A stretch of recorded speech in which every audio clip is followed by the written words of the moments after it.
கடந்த 23ஆம் தேதி நள்ளிரவு முதல் அமலாகும் வகையில் பேருந்து கட்டணங்கள் யாவும் 12.19 வீதத்தால் அதிகரிக்கப்பட்டிருந்தன. அந்த வகையில் 27 ரூபாய் அப்படி என்று இருந்த குறைந்தபட்ச பேருந்து கட்டணத்தின் விலை 30 ரூபாயாக அதிகரிக்கப்பட்டிருந்தது.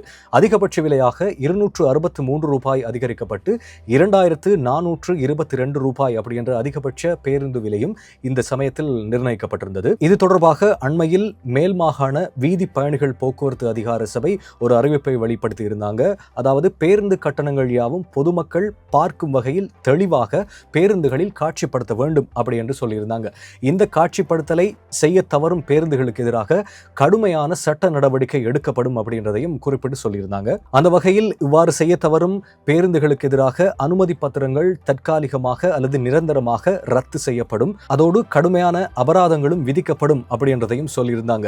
தற்போது இதற்கான சுற்றி வளைப்புகள் இடம்பெற்றுக் கொண்டிருக்கிறது என்று சொல்லியிருக்காங்க. அதாவது பேருந்துகள் சரியான முறையில் கட்டணங்கள் வசூலிக்கப்படுகிறதா இல்ல அதிகமாக வசூலிக்கப்படுகிறதா, அதோடு பேருந்துகளில் காட்சிப்படுத்தப்பட்டுள்ளனவா பேருந்து கட்டணங்கள் அப்படின்றதையும் கட்டாயமாக சுற்றி வளைப்பினூடாக கண்காணிக்கும் பணியில் இப்போது ஈடுபட்டிருக்காங்க. தற்போது கிடைத்த முக்கிய செய்தியாக இப்போது பொதுமக்களும் இதற்கு எதிராக பேருந்து கட்டணங்கள் தொடர்பான முறைப்பாடுகளை செய்வதற்கு தொலைபேசி இலக்கங்கள் அறிமுகப்படுத்தப்பட்டுள்ளன. அந்த தொலைபேசி இலக்கங்களூடாக உங்களுக்கு ஏற்படும் பிரச்சனைகள், இந்த பேருந்து கட்டணங்கள் அதிகமாக வசூலிக்கப்படுகிறதா இல்ல பேருந்து கட்டணங்கள்ல ஏற்படுகின்ற பிரச்சனை தொடர்பாக நீங்க முறைப்பாடு அளிக்கிறதுக்கு தற்போது தேசிய போக்குவரத்து ஆணைக்குழு தொலைபேசி இலக்கங்களை அறிமுகப்படுத்தி இருக்காங்க. அந்த வகையில் 0111286080, வாட்ஸ்அப் இலக்கமான 0702860860 என்ற இலக்கத்திற்கு நீங்கள் முறைப்பாடு அளிக்கலாம்.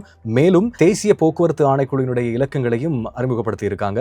அவசர இலக்கமாக 1955 என்ற இலக்கத்திற்கும், வாட்ஸ்அப் இலக்கமான 0712595555 என்ற இலக்கத்திற்கும் துரிதமாக நீங்கள் முறைப்பாடுகளை அளிக்கலாம் அப்படின்றதையும் இந்த இலக்கங்களை கொடுத்து பொதுமக்களுக்கு விழிப்புணர்வு படுத்தி இருக்காங்க. இந்த இலக்கத்தினூடாக முறைப்பாடுகள் வரும் பட்சத்தில் துரிதமாக அதிகரிப்பாக பேருந்து கட்டணங்கள் வசூலிக்கப்படும், பேருந்து உரிமையாளர்களுக்கு எதிராக சட்ட நடவடிக்கை எடுக்கப்படும் அப்படின்றதை தேசிய போக்குவரத்து ஆணைக்குழு வலியுறுத்தி சொல்லியிருக்காங்க.